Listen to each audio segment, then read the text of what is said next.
Salutations à toutes et à tous, Steve, supporter of Marseille. J'espère que vous allez bien. Si tu es nouveau sur ma chaîne, l'ensemble de mes abonnés et moi-même te souhaitons la bienvenue. Comme tu as pu le voir dans le titre de la vidéo, je vais te donner mon avis, réagir sur ce tirage au sort des quarts de finale d'Europa League.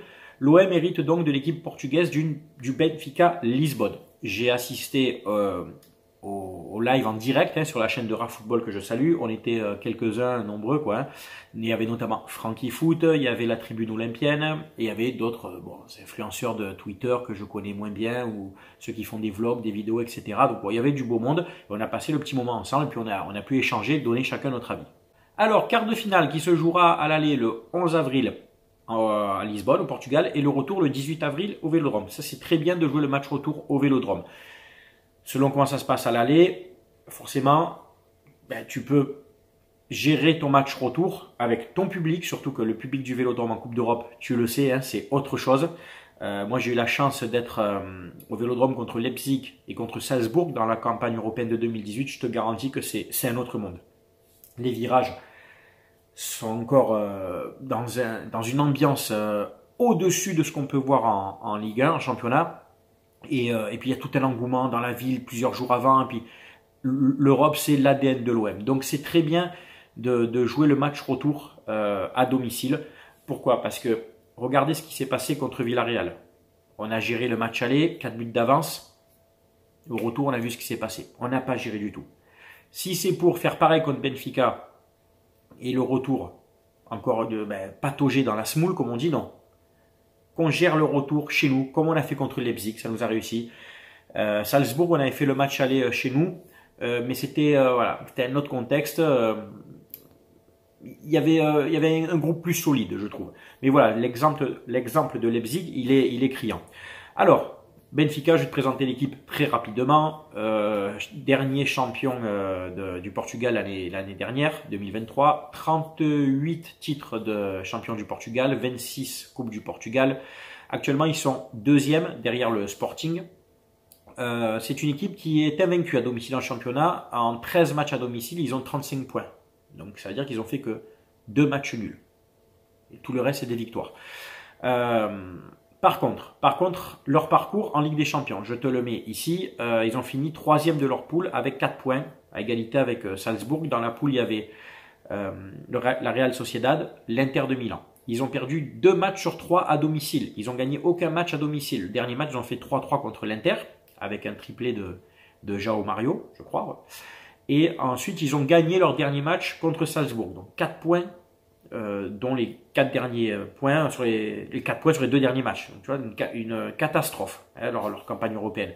Ils ont été reversés en Europa League avec les barrages. D'abord, ils ont affronté Toulouse. Ils ont gagné 2 à l'aller avec 2 pénaltys, il faut le dire, de Di Maria, et match retour 0-0 à Toulouse.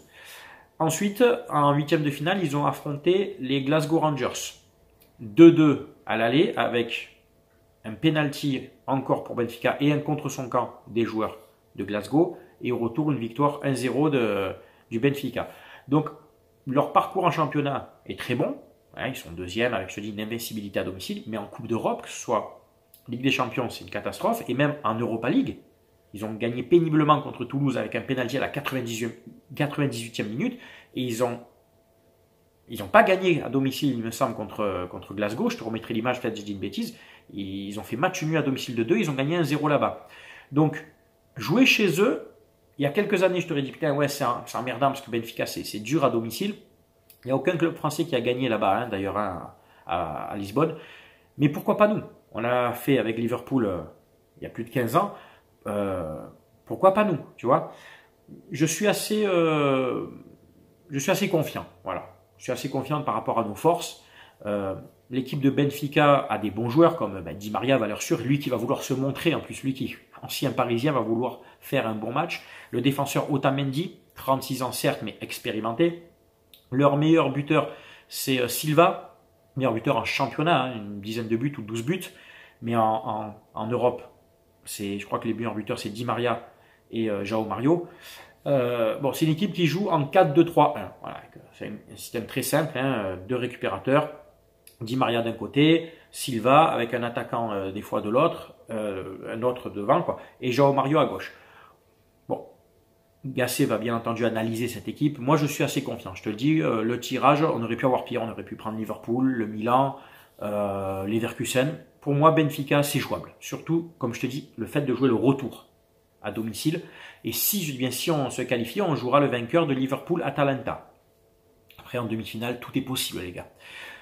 Petite parenthèse, par rapport à l'histoire avec Benfica, on les a joués 2 fois. Dans la saison 89-90, où on joue une demi-finale de Coupe des clubs champions à l'époque. On est éliminé sur l'ensemble des 2 matchs parce que, vous connaissez l'histoire, but de la main de Vata dans les derniers instants du match. L'arbitre est à côté, mais bon, il n'y a que lui qui n'a pas vu la main.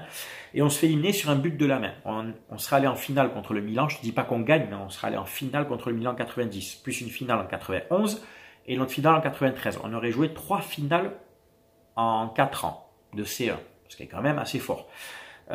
Donc pour ceux qui disent qu'on était favorisé à l'époque, que l'OM, la corruption et tout, tu prends un but de la main contre Benfica et en 92 pour la petite histoire, parce que très peu en parlent, très peu en parlent, et j'en parlais justement moi hier en privé à RAFootball.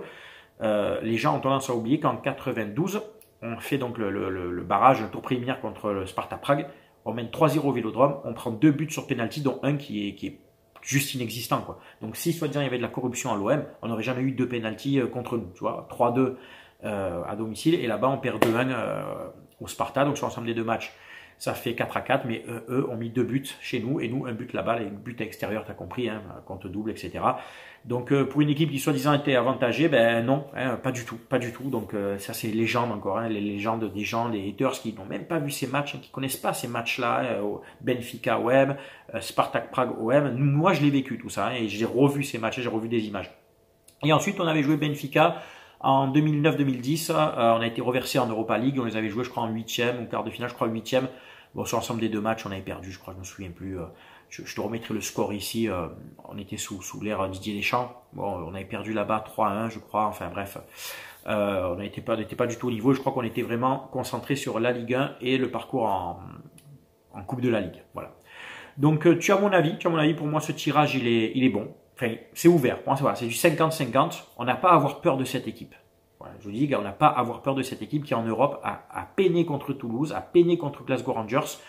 On peut faire quelque chose. Et après, on verra en demi-finale. Après, on verra. C'est un autre. Hein, demain, il fera jour, comme on dit, que ce soit Liverpool ou l'Atalanta. Tout reste ouvert après. Mais Benfica, d'ici le 11 avril, hein, pour peu que l'équipe tourne bien, malheureusement, on ne pourra pas compter sur Onana, Garcia et Gay qui ne sont pas qualifiés. Je trouve ça vraiment dommage, ça permettrait de faire souffler un peu, parce que finalement on n'a que Verretou et Kondogbia au milieu, je ne compte pas sur Unai, et Rongier est toujours blessé. Donc c'est vraiment embêtant ça. Par contre pour le turnover au milieu de terrain, c'est compliqué. Voilà. Et pour conclure, le palmarès européen de Benfica, ils ont gagné 2 fois la C1 dans les années 60, en 61-62 ou 62-63. Ils ont perdu 3 finales dans les années 60. Alors, dans les années, entre 60 et 70, c'est vrai que c'était un cadre européen. Ensuite, plus rien. Ils ont fait des finales de... Si en 90, quand ils nous prennent notre place, hein, qu'ils nous volent la place, ils font une finale en 88 et 90 de C1. Et après, ils ont fait 2 finales de C3 en 2013 et 2014 qu'ils ont perdu. Donc leur palmarès européen, c'est 2 victoires en scène dans les années 60. Depuis, sur la scène européenne, ils n'ont plus rien gagné, quoi. Voilà. Donc on les voit toujours comme un grand d'Europe. Enfin oui, c'est une grande équipe d'Europe au niveau, voilà, parce que c'est l'équipe phare du Portugal. Mais en termes de palmarès, voilà, c'est pas ouf, quoi. Voilà, on n'a pas tiré le Real, on n'a pas tiré Manchester. Voilà, tu as compris, quoi. Pour moi, c'est jouable. C'est largement jouable. Voilà. Écoutez, c'est tout pour cette vidéo. J'espère qu'elle t'a plu. C'est bien entendu à toi de commenter, de donner ton avis, que tu sois supporter de l'OM, de Benfica ou d'une autre équipe. Tu sais qu'avec moi, on respecte toujours les avis de chacun, si bien entendu ton avis est respectueux en commentaire. Voilà, c'était Steve, supporter of Marseille. Portez-vous bien, à très bientôt. Ciao, ciao tout le monde.